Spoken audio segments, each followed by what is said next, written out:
Calling yourself a Kingdom Hearts expert is like putting alloys on your wheelie bin and calling it a go-kart. It's not possible. Whether you are a beginner or a pro, there is always room for improvement, and that is exactly what I'm aiming to provide you with in today's short video. I'm going to be sharing with you 5 essential Kingdom Hearts tips and tricks in order to aid you on your journey to becoming a Keyblade master. Even for the pros out there, man, I can guarantee you that there'll be at least a couple of these that you haven't heard of. Gummi ship life hack.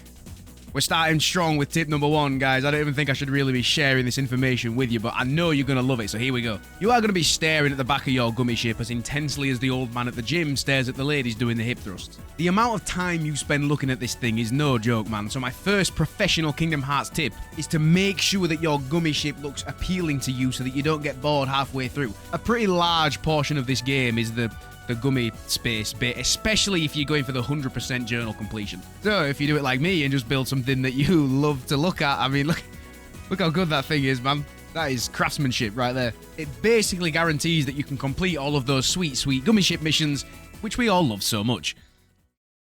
Poultry.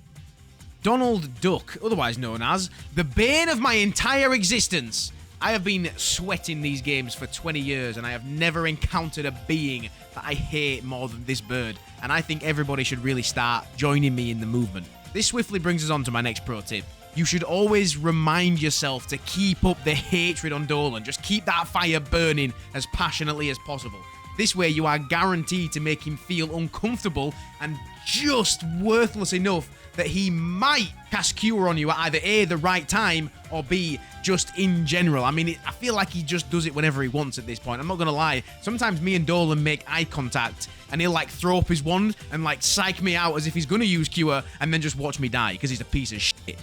Calling Dolan a valued team member is the equivalent to calling Vladimir Putin a world peace ambassador. Bear in mind, however, that this is when he is actually in your party. If you think for one goddamn second that this guy is worth a slot, you need to reconsider your life, dude. There are so many options that aren't him. Kingdom Hearts 2 is a really good example of this. Look how I can remove him from my party on the fly without having to go anywhere near a save point. Look how great that is.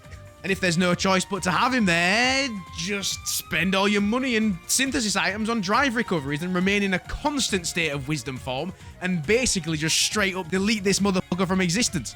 Now, as long as you remember everything I've taught you about this guy, you are now officially trained in the art of fuck that duck. But don't actually fuck the duck. Starting strong. Everyone knows that the ultimate weapon is the best Keyblade in the game, so for this tip, I'm going to basically just go ahead and tell you the one huge mistake people make when they play Kingdom Hearts.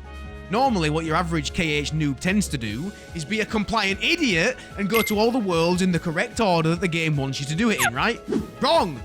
No one ever just focuses on synthesizing this bitch right off the bat, so as soon as you start the game, you're just going to want to go ahead and whip yourself up a hot steamy ultimate weapon, and it's as easy as that. You're going to have such an easy time after this. I checked the stats of every Keyblade so you didn't have to, and guess what? It's the strongest one, mate. I mean, you're basically playing the game on easy mode when you've got this thing, man. Look how trivial it is.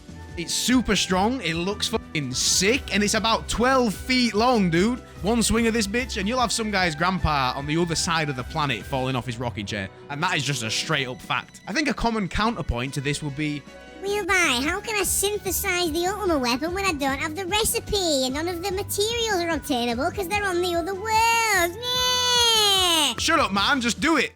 Bonus tip. If you like this video, Aqua will fart on your face while you're sleeping tonight, and I don't know if that's a good thing or a bad thing, but she will do it. Thank you.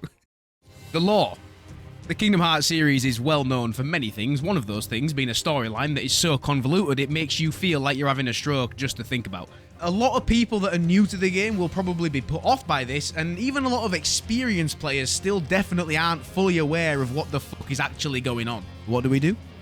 Skip every cutscene and hit the bad guys with the key. Shit, make your own storyline up if you want. It's probably... I am going to get crucified for this. I can already see the comments.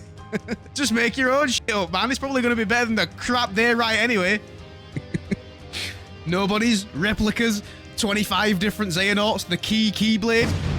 Gone, mate. There's no need to deal with any of that. As far as we're aware, none of it ever happened, and Sora just went down for his dinner and led a completely normal life on Destiny Islands. Probably grew up to be an accountant, got a short back and sides with the little flick on top, and then died peacefully, surrounded by his friends and family, like he's just finished a game of Roy. ReCoM. The Chain of Memories paradox is a very interesting one for sure, and although a lot of people look at the game in a positive light, others look at it like it's just hit their grandma with a truck, going on record saying things such as, and I quote, "This game is shit." This Kingdom Hearts tip will actually help you break through that barrier, but before I tell you what it is, I'm going to hit you with some of the varied reasons why people might not enjoy the game. Number 1, there's no Dolan, man. Other than when you specifically use his card, he's never there. I don't know how they took the best character out of the game. Terrible move from Square Enix in my opinion. He's one of my favourites. Number 2, why am I playing with Pokemon cards, man? I'm very confused. Number 3, they changed Kairi's hair. I'm not sure why Square did this, but for some reason they changed her hair colour from red to like blonde. This can be quite confusing for the player and potentially cause them not to enjoy the game. You see the attention to detail? Did you notice that they changed Kairi's hair? No, thought not. Suck it, Rainbow. So, what is my professional, well thought out Keyblade master tip? Just don't play the game, mate. So, now you've got the 5 best Kingdom Hearts tips on the internet, go and put them into practice. Start a fresh game on whichever installment you want. They all work. The DS game, just pick one. And let me know in the comments which your favourite tip was, because I know which one mine was. I genuinely appreciate your time today, and I will see you in a bit.